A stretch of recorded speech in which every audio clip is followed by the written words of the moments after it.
Evolution सिर्फ एक theory है या फैक्ट है? हमारे सबसे पुराने पूर्वज एक्चुअली में आए कहां से? नमस्कार मित्रों, आज से करीब 4 बिलियन साल पहले लाइफ की शुरुआत होती है धरती पर। बिलियंस ऑफ इयर्स एवोल्यूशन के बाद अनगिनत प्रकार के प्लांट्स और एनिमल स्पीशीज उभर कर आते हैं। ये सारे पेड़ पौधे, जानवर और जीव जो आप देखते हैं आज के दिन, वो सब आए एवोल्यूशन के चलते। इनमें से एक स्पीशीज होती है होमो सेपियंस की भी, यानी इंसान। लेकिन सवाल ये उठता है कि अगर इंसान बंदरों से आए तो आज के दिन भी हमें बंदर क्यों देखने को मिलते हैं? ये सारे बंदर, चिंपांजीज और गोरिल्लास, ये सब इंसानों में इवॉल्व क्यों नहीं हो जाते? ऐसे सवाल अक्सर उठाए जाते हैं लोगों के द्वारा। कुछ लोग तो एवोल्यूशन को ही नकार देते हैं, कहते हैं ये झूठ है। आखिर कितनी सच्चाई है इस एवोल्यूशन की थ्योरी में? ये थ्योरी है या फैक्ट भी है?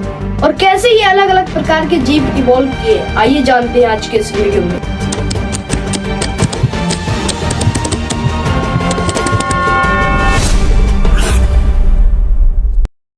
शुरुआत से दोस्तों सबसे बड़े मिसकंसेप्शन को क्लियर कर देते हैं। एवोल्यूशन की थ्योरी कभी ये नहीं कहती कि बंदर इंसान बन गए, बल्कि ये कहा जाता है कि सारे चिंपांजीज, गोरिल्लास, बंदरों और इंसानों के पूर्वज एक ही रहे हैं और वो पूर्वज आज के दिन जिंदा नहीं है। एवोल्यूशन को अगर आप विजुअलाइज करना चाहते हो तो एक पेड़ इमेजिन कीजिए। एक पेड़ की शुरुआत होती है सिर्फ एक स्टेम से, फिर ऊपर जाकर टहनियां बनती है, फिर उन टहनियों से और छोटी छोटी टहनियां बनती हैं। ऐसे अगर आप आगे चलते रहे तो जो टिप आप देखेंगे इस पेड़ का, एंड पॉइंट जो है, वो आज के दिन सारे जिंदा जीव। लेकिन एक सवाल तो आपके दिमाग में अभी भी आएगी कि जो हमारे पूर्वज थे, इनमें से कुछ इंसान बने, कुछ चिंपांजी बने और कुछ बंदर बने, ऐसा क्यों हुआ? इसका जवाब वीडियो में आगे आप समझेंगे। साल 1859 में चार्ल्स डार्विन ने अपनी एक ऐतिहासिक किताब लिखी थी, on the origin of species. इस किताब में उन्होंने थ्योरी ऑफ नेचुरल सिलेक्शन के बारे में बात करी थी। अब थ्योरी ऑफ नेचुरल सिलेक्शन सुनकर आपको लगेगा कि कोई बड़ी मिस्टिकल सी चीज होने लग रही है, सभी जीव में कोई इनर इंजीनियरिंग चलने लग रही है। लेकिन ऐसा कुछ नहीं है, बड़ा सिंपल फंडा है।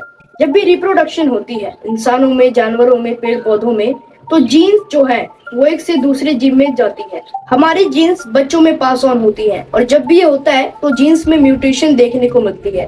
थोड़े बहुत बदलाव आ जाते हैं जीन्स में और कुछ वेरिएशंस देखने को मिलते हैं। जैसे कि फॉर एग्जांपल आपकी ब्राउन आंखें हैं और आपके बच्चों में ग्रीन आंखें देखने को मिलती है।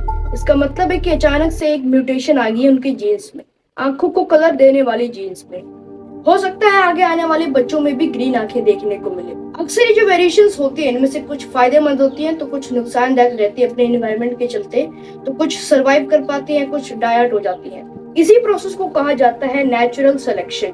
फॉर एग्जाम्पल मान लो एक मेंढक है जो ब्राउन कलर का है, जंगल में रहता है। इसके 5 बच्चे हैं जिनमें से 4 ब्राउन कलर के हैं और एक ग्रीन कलर का है। ये ग्रीन कलर का मेंढक बड़े अच्छे से डिस्गाइज कर पाता है, अपने आप को कैमोफ्लेज कर पाता है ग्रीन कलर के पेड़ पौधों में। इसके चलते इसको एक एडवांटेज मिलता है। एक दिन एक सांप आकर ब्राउन कलर के मेंढकों को खा जाता है क्योंकि वो आसानी से दिख पाते हैं। लेकिन एक ग्रीन कलर का मेंढक दिख नहीं पाता, बच जाता है और आगे आने वाली पीढ़ियां भी इसकी ग्रीन कलर की होंगी। कुछ इसी तरीके से मोटे मोटे तौर पर थ्योरी ऑफ नेचुरल सिलेक्शन काम करता है। यहाँ पर एक टर्म को यूज किया जाता है, सर्वाइवल ऑफ द फिटेस्ट। कई मोटिवेशनल स्पीकर्स इस टर्म का मिसयूज करते हैं ये कहकर कि जो फिजिकली फिट लोग हैं सिर्फ वही लोग सर्वाइव कर पाएंगे। लोग इमेजिन करते हैं कि जिसके बड़े बड़े बाइसेप्स होंगे, ट्राइसेप्स होंगे, सिक्स पैक्स होंगे, उन्हीं लोगों का यहाँ पर सर्वाइवल देखने को मिलेगा। लेकिन ये कहना एक्चुअली में गलत होगा। चार्ल्स डार्विन के अकॉर्डिंग फिट का मतलब है कि जो अपने आसपास के एनवायरनमेंट में सबसे अच्छे से फिट बैठ पाए। अब आपने बेसिक समझ लिए, आप समझते हैं कि एवोल्यूशन एक्चुअली में हुआ कैसे।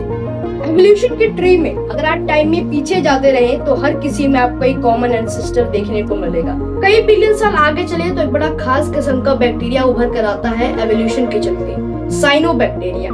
ये पहला ऐसा बैक्टीरिया होता है जो फोटोसिंथेसिस कर पाता है, यानी धूप का इस्तेमाल करके एनर्जी जनरेट करना। इसमें पानी को भी एक फ्यूल की तरह इस्तेमाल किया जाता है और एंड प्रोडक्ट यहाँ पर निकलता है ऑक्सीजन। जो सारी स्पीशीज आज के दिन एग्जिस्ट करती हैं, ये सब एक इक्विलिब्रियम में एग्जिस्ट करती हैं। एक ऐसा इक्विलिब्रियम जहाँ हर कोई फिट बैठा है। अभी के लिए आप मेरा लाइव वाला वीडियो एंजॉय कर सकते हैं यहाँ क्लिक करके, और फिर मिलते हैं किसी अगले वीडियो में। बहुत बहुत धन्यवाद।